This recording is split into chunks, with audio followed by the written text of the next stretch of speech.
Hello there, this is L24 World News and these are your headlines.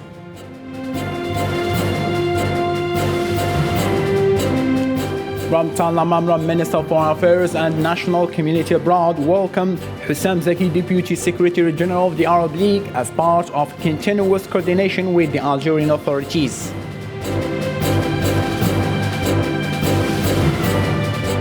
Hurricane Ian, one of the most powerful storms ever recorded in the US, turns trees into rivers, knocking out power to 2 million people.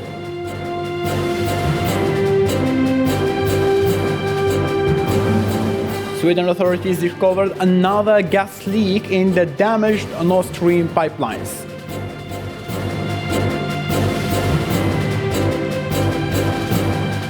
Myanmar former economic advisor, Australian Chanter Nell, sentenced to 3 years in prison for breaking secrecy laws.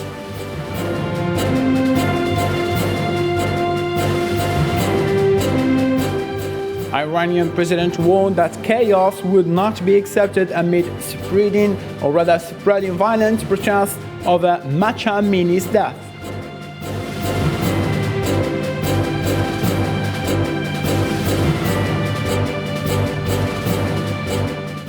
Hello again and welcome. I'm your host Abdulrahim Kashor, and those were today's top stories. First in our topic on news, the Minister for Foreign Affairs and National Community Abroad, Mr. Ramtan Lamamra, received the Assistant Secretary General of the League of Arab States, Hussam Zaki, as part of ongoing coordination of efforts with the Algerian authorities, which are making the most recent arrangements to complete the preparations for Algeria's Arab Summit on the 1st and the 2nd of November.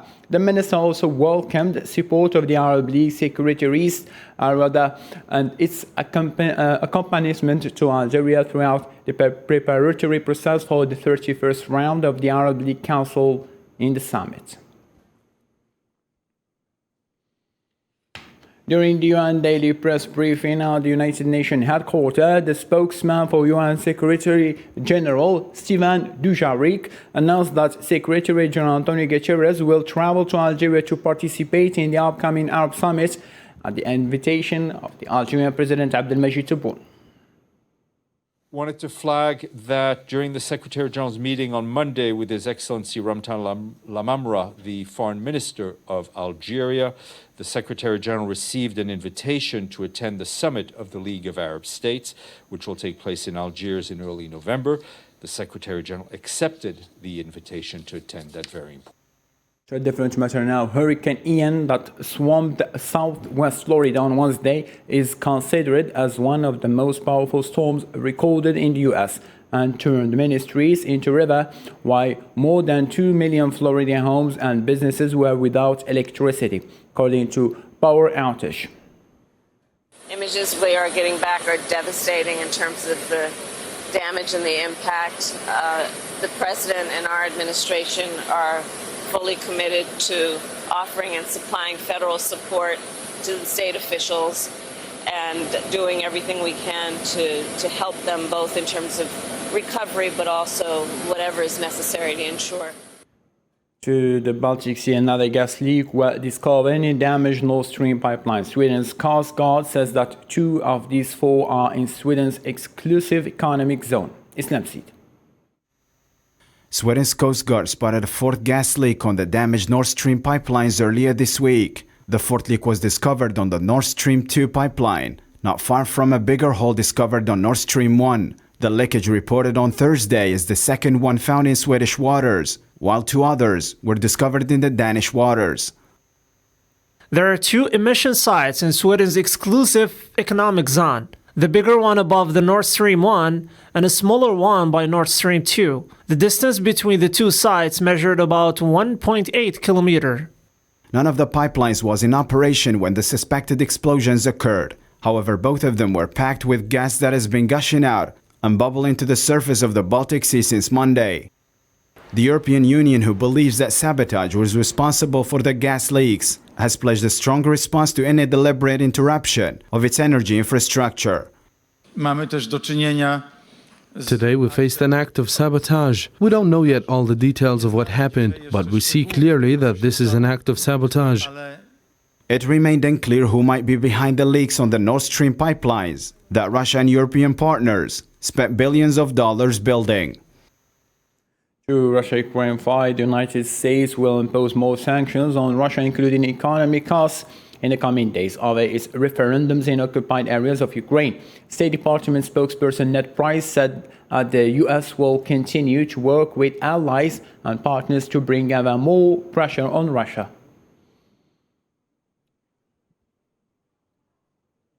The British pound reversed calls and rose against the dollar on Wednesday after the Bank of England bought government bonds, allowing the dollar's gains to fade broadly after having touched a new 20-year high. The central bank had pledged to buy many long-term government bonds, known as gilts, as needed between Wednesday and October 14. The UK has the second lowest debt to GDP ratio in the G7. The bank, as I say, has taken the timely action that it does. It's its job to regulate financial markets. And then what the government's got to do is to provide people with that confidence. So really big interventions to help every single household with the cost of energy. If we hadn't done that, Ed, just think about what the implications would be in terms of people's confidence and their cost of living this winter. So get on and deliver that plan. That's what I, the Chancellor, and my colleagues in government are focused on, is getting on, delivering that growth plan. That is what's going to allow consumers to benefit. And in the meantime, we are protecting every household and every business from the biggest macro shock out there at the moment, which is the cost of energy. We're protecting people from that. Myanmar court on Thursday convicted the deposed leader Aung San Suu Kyi and sentenced her former economic advisor, Australian Charter Now, to 3 years in prison for breaking secrecy laws. Cho received the 3-year sentence after being tried and convicted with Chornal and the secrets law, according to an official who spoke on a condition of anonymity because he was not authorized to release information about the case. Now, moving on to a different topic, the White House is hosting Pacific Island leaders for a 2-day summit as the U.S. looks to counter China's military and economic influence in the region. Secretary of State Antony Blinken kicked off the summit on Wednesday with a luncheon for Pacific Island leaders and other senior officials from the region. And I am truly delighted to be able to kick off the first ever U.S. Pacific Island Country Summit. This summit reflects our deep and enduring partnership with the Pacific Islands, one that's underpinned by shared history, values, and enduring people-to-people ties. Together, we'll discuss the challenges that we face, exchange ideas and perspectives, and chart a way forward to deliver on the issues that matter most to our people. The Pacific Islands Forum family welcomes this opportunity to set the USA towards becoming the true Pacific power it can become. We saw this when both President Biden and Vice President Kamala Harris addressed the forum leaders.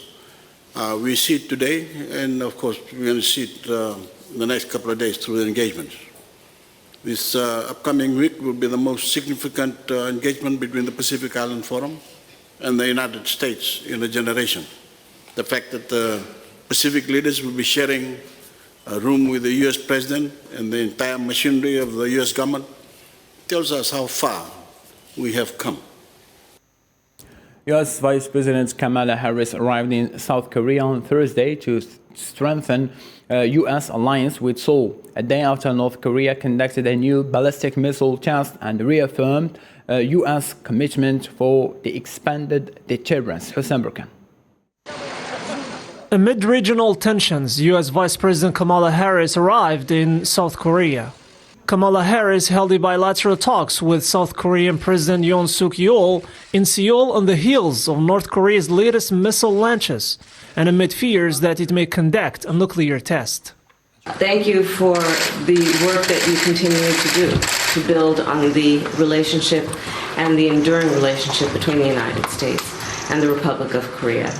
For 7 decades, the alliance between the United States and the Republic of Korea has been a linchpin of security and prosperity on the Korean Peninsula and in the Indo-Pacific and throughout the globe. Kamala Harris visited also the demilitarized zone dividing the Korean Peninsula, as she emphasized U.S. commitment to the security of its Asian allies in the face of an increasingly aggressive North Korea. With regard to the threats posed by the DPRK, as I told President Yoon, we are aligned on this issue. The DPRK has a ballistic missile launch program, apparently, including just yesterday, and are destabilizing the peace and security of this region. Our shared goal, the United States and the Republic of Korea, is a complete denuclearization of the Korean Peninsula. South Korea was the last leg of Harris' four-day trip to Asia, whose aim was to demonstrate the U.S. commitment to the security of its Asian allies. The four-day visit knew an important meeting with the heads of Japan's semiconductors-related businesses, as the Biden administration worked to boost America's chip manufacturing sector to counter the rising market dominance of China. We see Japan as playing a very important, critical role in our ability to do this work and to address the challenges that we face. Japan and the United States share a commitment to work on resilient supply chains and to invest in forward-looking innovation. Executives from at least 13 companies attended the meeting. With China investing in computer chips of its own, the U.S. is working to solidify its technology relationship with Taiwan, Japan, and South Korea. A Chinese senior foreign ministry official stated on Thursday that China had the confidence to meet the fight head-on against the action that harmed China's national interests. The comment came during a briefing hosted by the governing Chinese Communist Party and the foreign ministry on the future of the state's diplomacy. We have categorically defended the One China principle. We have established and resumed diplomatic relations with 9 countries. We have resolutely responded to provocative actions on the Taiwan issue, consolidated the international community consensus for the One China policy. We have prevented external forces from interfering in Hong Kong affairs and consolidated the good situation of order turned from chaos. In the midst of the simmering tension between Turkey and Greece, Turkish Recep Tayyip Erdogan president on Wednesday criticized U.S. for its unfair stance and criticized Washington for its unequal treatment on NATO allies. Also, the Turkish president condemned the recent decision by U.S. to lift an arms embargo on Greek Cypriot government. Kuwaitis are voting in what observers are describing as the country's most inclusive elections in 10 years, with some opposition groups ending a boycott after the Gulf country's rulers pledged not to interfere with parliament. Thursday's polls are the 6th in 10 years, reflecting the repeated political crises that have gripped Kuwait. Iranian President Ibrahim Raisi claimed on Wednesday that the death of young women in custody had saddened everyone in the Islamic Republic, but warned that chaos would not be accepted amid spreading violence protests over Mahsa Amini's death. Amini's death has sparked anti-government protests across Iran, with protesters often calling for the end of the Islamic clerical establishment's more than 4 decades in power. There is no doubt about the impact of this lady's death on everyone. It is our administrative and governmental duty and our human duty to follow this matter. This case will certainly be followed. And as the person responsible, I told his family that our principle in this case is transparency and justice. There is no doubt that in this case, the team of medical examiners, who are professionals, will investigate this case and announce their findings, and we will wait for that. In Asia, the Iraqi parliament voted to renew confidence in its speaker, Mohammed al-Halbousi, in Baghdad on Wednesday with 222 out of 235 deputies rejecting the resignation. This comes amid fierce protests in the heavily fortified Green Zone area. Usama Yati. Iraq's parliament reconvened on Wednesday after nearly 2 months of suspension and decided to reject the resignation of Parliament Speaker Mohammed al-Halbousi. The lawmakers voted in rejection of the resignation of al-Halbousi from his post as Parliament Speaker by the majority of 222 lawmakers, as they also elected Mohsen al-Mandalawi to succeed the first Deputy Speaker, Hakim al-Zamili, who resigned earlier with lawmakers loyal to Shiite cleric Muqtada Sadr. It's the first time in the history of parliamentary sessions that we vote to renew confidence in the Speaker of the Parliament after the latter had announced his resignation for unknown reasons. Today the Parliament has renewed confidence in Mr. al-Halbousi. Protests against the Iraqi parliament continued on Wednesday despite 3 Katyusha rockets being fired into Baghdad's fortified Green Zone. The attack happened as the parliament voted to reject the resignation of Speaker Mohammed al-Halbousi. 7 security personnel were wounded in the attack, which took place amid a partial lockdown as parliament was convening. Security forces blocked bridges in the central Green Zone and imposed a curfew on buses, motorcycles and trucks. All of this is an agreement between them to submit a resignation by Mohammed al-Halbousi. Whether Halbousi or someone else, we are not concerned. We want early elections and the dissolution of parliament. These are the demands of the people in general, whether Sadrist or Tishrini. We all are Iraqis. We want the dissolution of the parliament. Despite the tight restriction, dozens of supporters of the powerful Shiite cleric Muqtada Sadr gathered in Baghdad's Tahrir Square, which lies outside the Green Zone, to protest against the parliamentary session.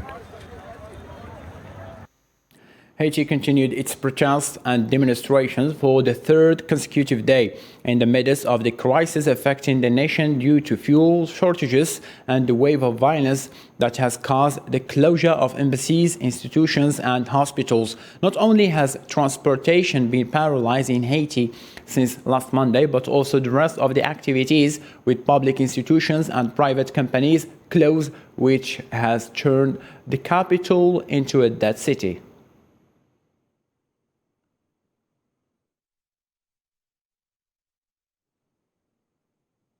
Since January 2021, devastating drought has displaced 1 million Somalis in search of help, and more people are expected to flee as communities face the prospect of famine. Zara Farjani. September saw Somalia being ravaged by its most alarming drought in more than half a century, since people and animals in the country are being stripped from their homes. Somalia has long known droughts, but the climate shocks were now coming more frequently, leaving less room to recover and prepare for the next. We've experienced drought before, but never the type of drought that will force you to move out of your village. Humanitarian assistance is almost impossible to reach in some areas in Somalia. People who fled their houses say they had begun to starve, and returning to their homes after the drought would be difficult. In Ufaro, we had nothing to eat and were forced to move by the drought. We came all the way to Dolo, and we arrived the day before. There were no NGOs or any sort of help. We walked for an entire week with no food at all and no one to give us shelter.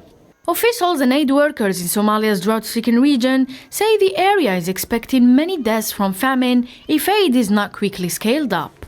300,000 people are looking down the barrel of catastrophic food insecurity, and many of them are coming here. This section behind me wasn't here 48 hours ago. Hundreds or thousands of people are flooding into these camps looking for assistance every day. You can really see the scale of the problem. The United Nations expects famine to arise as the prolonged and worst drought in 40 years continues to devastate Somalia. Wednesday saw a motorcade rally in the coastal city of Santos, where Brazilian President Jair Bolsonaro lambasted his main opponent in the upcoming election, leftist candidate and former President Luiz Inácio Lula da Silva. Sofiane Kentori. Brazil's president continues his campaigning in coastal city of Santos on Wednesday. Bolsonaro held a motorcade rally lambasting his main rival in the upcoming elections, leftist candidate and former president Lula dos Santos. During his campaign, Bolsonaro stressed on his traditional beliefs and warned against a Lula victory.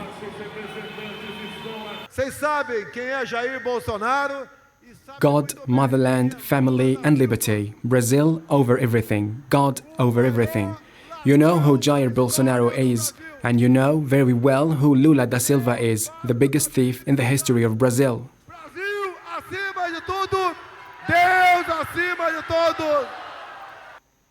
Lula, Brazil's former president who governed from 2003 to 2010, is leading in virtually all polls before the next election in the 2nd of October against his rival Bolsonaro.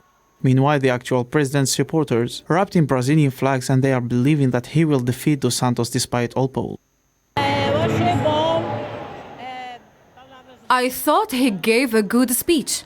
If they let him win, and if they let him do, we have a man of God in a command, and he will stay in a command because God is greater than everything. Lula dos Santos used to support Bolsonaro and voted for him in the 2018 presidential elections, but Bolsonaro's frequent downplaying of COVID-19 pandemic and resistance to the public health measures pushed Lula to change his position. Icon rapper Kamala died on Wednesday afternoon in Los Angeles after he was found impassive on the bathroom floor in his friend's apartment.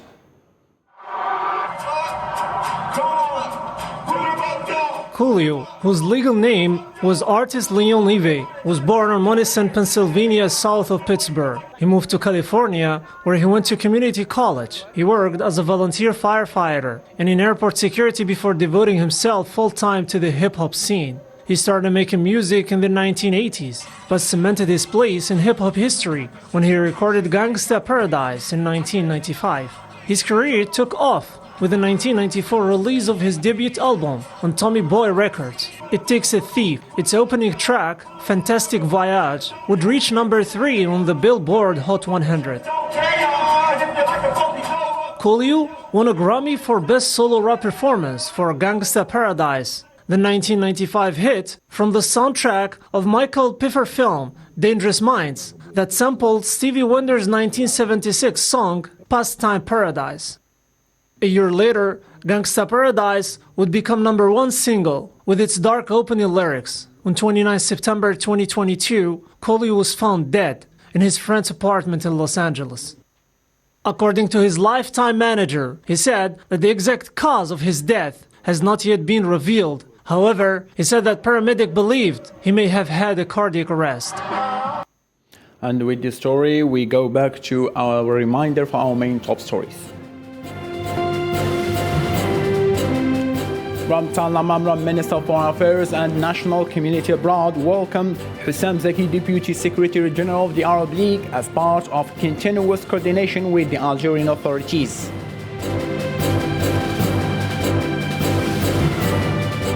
Hurricane Ian, one of the most powerful storms ever recorded in the US, turns trees into rivers, knocking out power to 2 million people.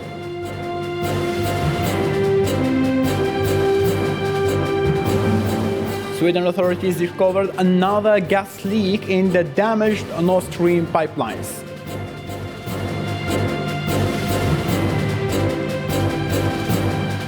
Myanmar former economic advisor, Australian Chanter Nell, sentenced to 3 years in prison for breaking secrecy laws.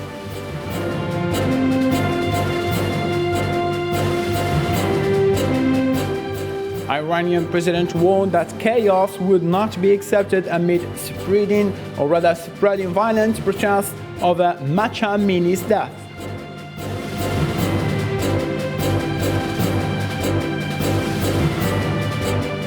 That's all for now. You can follow our stories and more updates in our social media platform. Bye for now.